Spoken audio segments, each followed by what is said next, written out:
Finally, we get to drive the Proton X50, and not just on any normal road, but we actually get to drive it in Sepang. So this video is going to be a full drive review of the Proton X50 on all its performance aspects and a couple of its gadgets when it comes to the autonomous driving, the braking and the self-parking and all that. So we get to enjoy this car on things like a slalom course.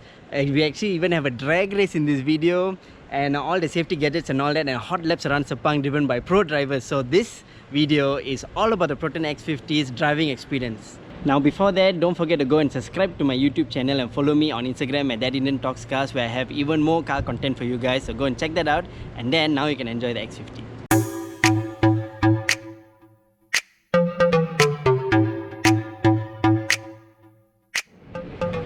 Okay, what we are doing now is the parallel parking demonstration, where the car will self-park by itself. Alright, so I'm going to give you guys an inside view now of how the whole system works, the whole process step by step, so that you don't need to miss it. Okay guys, looking for a parking. So you know you'll want to search for a parking already, right? Yes. So there's one behind here, there's one there. So as you're approaching, we tap this button. So I want to parallel park. It's scanning. Signal to tell the car roughly where is it that you want. You let it scan until it detects. There you go. Please apply the brake. That is the driver doing it, because it has already detected. Now it's telling you to long press the parking button. What I do is, I tap this button. It'll ask me to release the brakes. The moment you release the brakes, is when the car will take over. All you do is press the button. Keep it down. So the main thing here is to hold on that button lah. Correct. It will sense a lot of things, but suddenly there's a cat, you notice, you can always let it go, it stops. Ah, okay. Because end of the day, it's a driving aid, you still have to pay attention. Pay attention. Right? You want to continue? Just press the Hold button it down okay, again. so just like a pause lah. Yeah, correct. Okay. So that will take over the steering, the drive and reverse, and all the sensings around it, just by you pressing that button. Okay.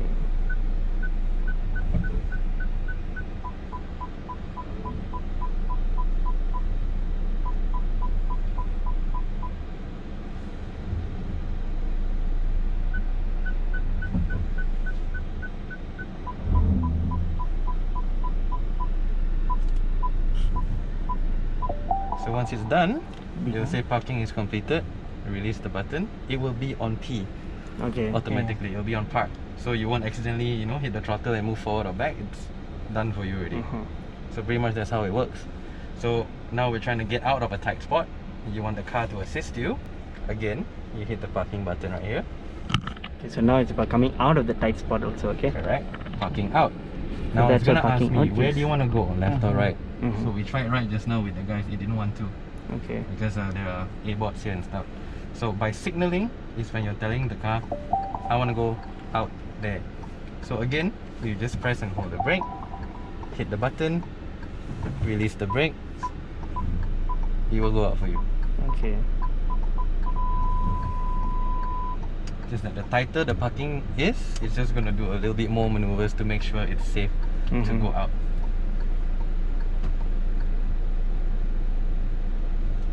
There you go. Once completed, release. So now you take over. Yep. You look left and right, and then we're going to get out of the parking. Just get on our way. Okay. So pretty much that's how it So works. simple as it, huh?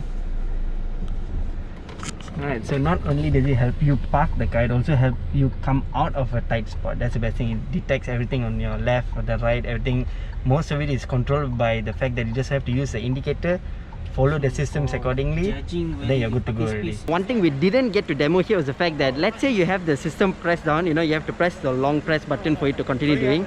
Let's say you still have it pressed and somebody walks past and you didn't pay attention where you had to let go.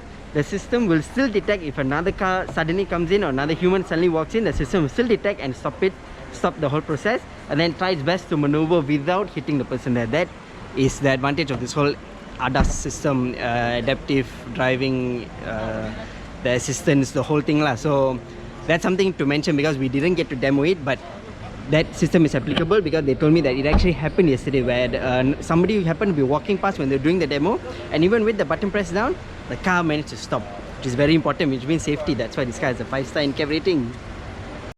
Okay, so now we have a demo over here of the front collision warning system. Alright, so that was the car, the X50 doing its frontal collision warning, where inside, I'll cut in footage after this to the inside view of it, where it will warn you and how the whole system works. But you can see where it starts to warn you, it will beep and it'll give you a audio warning and a visual warning, and then it'll actually brake for you as well before you hit the car in front. That is collision warning, which is pretty much the same thing you get in the X70 lah. Right. So you can see the visual. Okay, so once you hear the audible warning, okay, I'm actually pressing the brakes slightly, right? So you hear the ABS triggered for a little while. That burp sound, okay, that's the ABS trigger, right? That is the third level warning of the brake jerk, yeah. Okay, let's do it one more time. So you guys get to pay attention and see how many levels it goes through one by one to remind you guys to pay attention. Okay. On highway speed, the levels are actually, yeah, it's more distinguishable, yeah, because but we are going really slow now, okay, because we're only doing about 50 kilometers an hour, so it's not so distinguishable, yeah. However, at highway speed, you can tell it, yeah, better. All right, let's do it again. Okay, take note on the screen, the audible and the brake jerk. All right. Okay, you can see the press brake pedal. Okay. You see the screen just now? Yep. Okay, you see press brake and then the audible and the brake jerk. Yeah. So all three levels of the warning system. Okay. So if you're still too close, to the car and you did not brake, okay, the AEB will take over. Okay. So once the AEB take over, it's totally emergency braking. Okay, the car will come to a complete stop. Okay. Like full ABS. Okay. Yeah. However, we won't be able to demo it now because it's wet. So you guys get to see that like literally in action rather than just us talking about it. So like how he was explaining and demoing earlier, you still have to pay attention to driving anyways, but so that's why these systems, they've got the 3 layers, where like the first one you get to see the things that it's showing you the distance of how far the car is in front to the back of you. It'll pop up over here. So hopefully later I get to show you guys a nicer view of that, but it'll show you how far you are, then it'll tell you it's time to brake, and then it'll give you the beep, and then it'll jerk the car a bit for you to brake. So it's like, let's say you nodded off or to like wake you up a bit, and then is where the auto braking will activate if you still haven't paid attention. So they really want you to pay attention to driving first, and then only the systems will kick in lah. This section they've brought us to turn. I'm actually bad with Sepang turns. I think this is the one before the sharp one. I'm guessing turn 9. There, yeah. So looks like they've set up a nice slalom course over here. They've got the jet grey, they've got the passion red. This is going to be a slalom test for you guys to check out the handling prowess of the Proton X50. Alright, so I'm gonna start off driving the X50. First things first, I mean the gearbox is so dope lah. Okay, so I'm gonna go to the start box. I got one camera up here shooting for you guys, one here. And okay, so in front of me it's a slalom. This camera will point that out, then lane change. At your leisure, you may start. Okay, so we're gonna go in. Lying down, that's your arrow. Alright, so it's slalom followed by U-turn. As you can see, I'm going to put the car into sport. So the dials change, okay. Alright, let's go.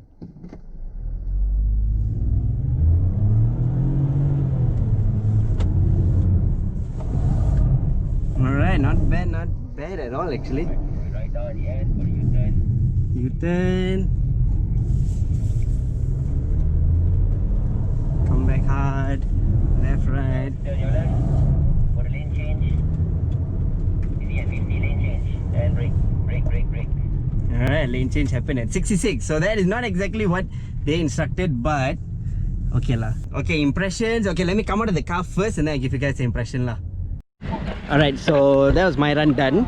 So I hope the camera caught everything. So let's break it down a bit what that felt like. Okay, first things first, what I felt was the fact that the throttle and the gearbox were a real very good pair lah. That's for sure, very good pair. I know the Slalom isn't the best place to test it, but I actually like the fact that both of that had no jerkiness. Everything was super smooth. I was in sport mode, and yeah, I actually like the gearbox a lot because it shifted through in between. It held the gear for me. and no pedals, nothing, you know. I didn't put into manual mode and all that, and it held everything for me very well. I like that a lot. Throttle response was very good, even for a turbocharged car. 1.5 only, 3 cylinder. So throttle while like on off a bit in the slalom.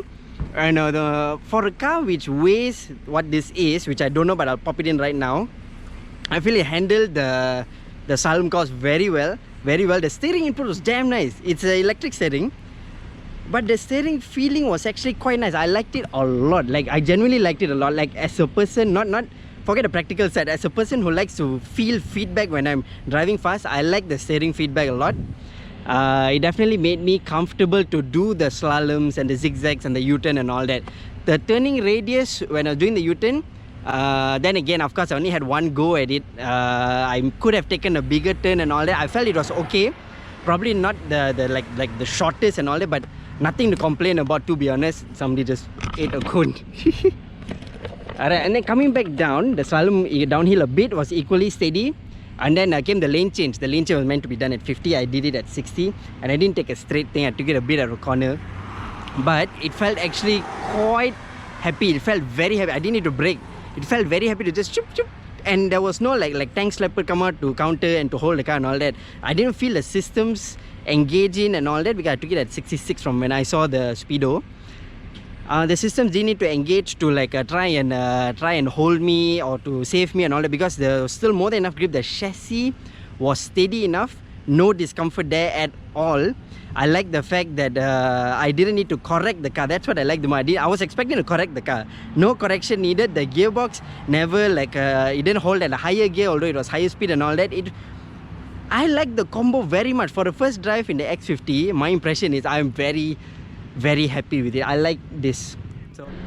So of course there's going to be a drag race, and Proton have very kindly set it up because the X50 is a performance model for them. There's a reason they've highlighted so many things about power and sportiness. So they set it up against their main B segment rival, the HRV 1.8 litre CVT 1.3 ton car, and they put it up against the BMW X1. Now you ask me, why do they have the X1 there? The X1 is a 210,000 car.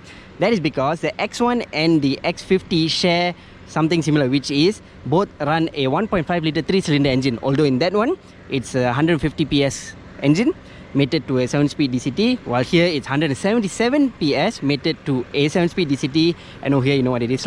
So now, important statistic, curb weight. This one is a 1.3 ton, this one is close to 1.6 ton, and this is 1.4 tons. So with me and an instructor on board, you're closer to 1.5 lah. So now, let's drag. Alright, so we are dragging against the HRV. I'm pointing the camera over there, and against the X1 on the other side. So let's go. The car is in sport mode already. Yep. So putting it into D. Release the parking brake. Release the parking brake. Okay, stand by. Alright, both hands on the wheel. 3, 2, 1, go. And we have left everyone. The BM is pretty close, but the HRV is gone. Yep, now the BM is fully in my rear view already. And brake. Brake. BMW first. Okay, follow. Alright. So that was a clear result. We had even weight in all three cars because each car only had 2 occupants. The X50, the HRV and the X1, I took turns and drove them one by one. Definitely, without a doubt, if you are looking at instant kind of response, and is your different life lah. But the X50 absolutely shines for this price. You're getting 177 horsepower 7-speed DCT, and the way the boost kicks in, the way the gear shifts engage after what, 20 meters like that, this car absolutely rockets off. It literally rockets off. The gear shifts, what I like about the gear shifts is, I'll let you guys see the car also in the background. What I like about the gear shifts is the fact that it doesn't like suck the car back with every gear shift. That actually happens to a lot of autos out there, and this one, like, you kept propelling forward, and don't forget, like, these cars are not like exactly like factory fresh. Yes, they're factory fresh, like in terms of their young, but they've been abused throughout the whole day. So this has every reason to not perform perfectly, but it has performed perfectly. Like, there's no point comparing against this. Like I said, price market is different. It's here as a 1.5 3-cylinder competitor, and in that particular aspect, the X50 kind of killed it as well. And of course the specs are different, but that's why I said it's not about that car. It's about these two, to be honest. And I absolutely salute the X50 for that, because it's fun to drive. It's fun to drive fast. Like having driven the car on the Slalom and now here, I honestly can say that this is a nice fun car to buy as okay, let's say you're late 20s, you know, just before 30 or just after 30, and want something which is reasonably practical, but you don't want to lose touch of some power as well. 177 horse, guys, 250 Nm of torque, more than sufficient. Take my word for it. I'm that Indian. I'm telling you guys that this is capable enough to handle the performance. Now we're going to skip over to some hot laps around Sepang. Let's see how the play handles. So I'm getting into the grey one. Somehow I always keep getting the grey. Hi. Hello. Good afternoon. Good afternoon. Okay, seatbelt, safety. If not, keyboard warrior on YouTube will kill me. Confirm, they'll be like, bro, where's seatbelt, bro, all that. It's gonna be fun. It's gonna be fun. Sure not. Yeah. Oh, this pro driver will say that, and then I there, my telur gone somewhere.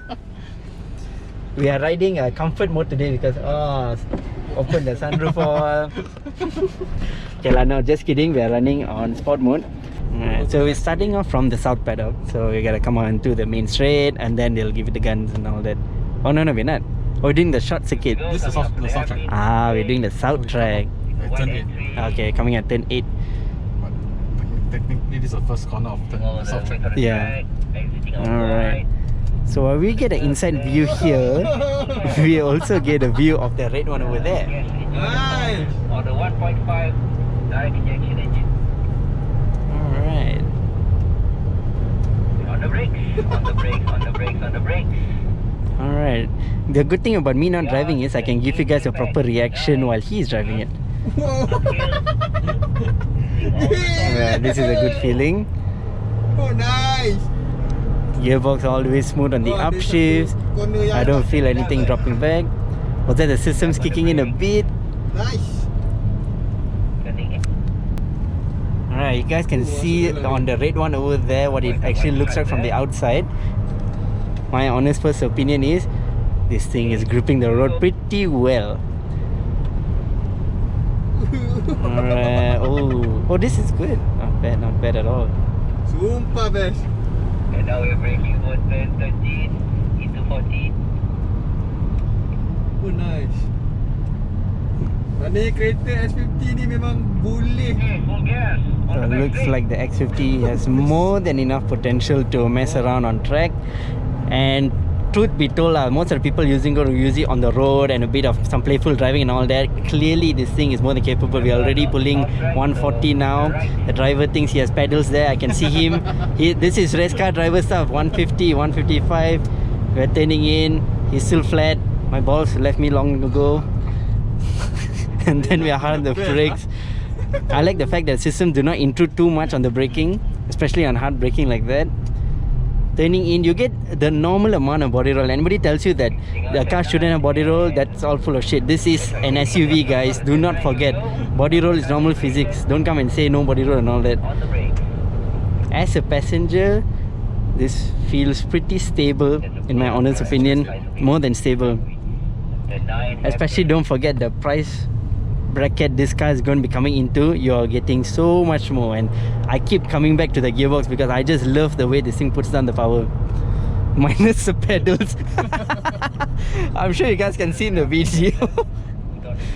Okay, we're gonna cool down now before we enter the pits. Alright, so we're cooling down now. So a bit of topic on the engine. I would not have guessed that given the way it's performing mid-corner, exit corner, that the fact that I felt so less turbo lag for something that's squeezing so much of horse out of a 3-cylinder. Yep. Don't forget, guys, 3-cylinder. Yes, the number 177 sounds a lot, but you have to remember it's from a 3-cylinder. And the fact that it can put down the power very well, carrying 3 people on board, pushing hard on Sepang, very, very capable. So there you have it, guys, the Proton X50 in and out in a performance aspect this time. Oh my god, to be honest, this car has really stunned me. I'm gonna try and talk with the car in my background. Yeah, so the car has really stunned me in many ways. The gearbox, the performance, the handling. On the hot lap, of course, I would like to drive it so that I give you guys a more honest review, like from my real perspective, you know, as a driver. It's very different, of course, but from my backside view as a passenger, This car is a real win. This car is a real win, and I genuinely cannot wait to drive it for my own experience and feeling. So check it out. Go and check out my other X50 videos. The only thing left for us to know is the price, of course. And you guys can definitely count on me to give you guys a proper on the road review. The moment the car comes out, I will have a video out for you guys for what's it like to actually drive, actually own as a normal human being. Forget the performance side for that video. This time it's all about performance, and the X50 has absolutely killed it.